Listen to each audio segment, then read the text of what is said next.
Seed therapy for a pain of the left knee joint. For the past several years, the patient suffered from pains in left knee joint. In the first session, the painful points corresponding to the knee point were stimulated by needles in the standard correspondence system on hands.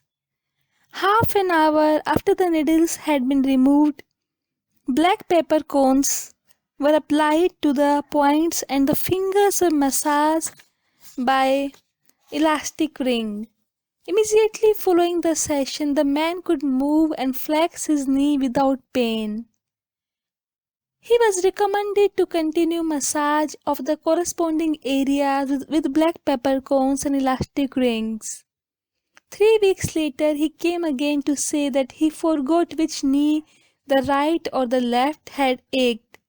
Besides, discomfort in the prostate region that had troubled him earlier went away.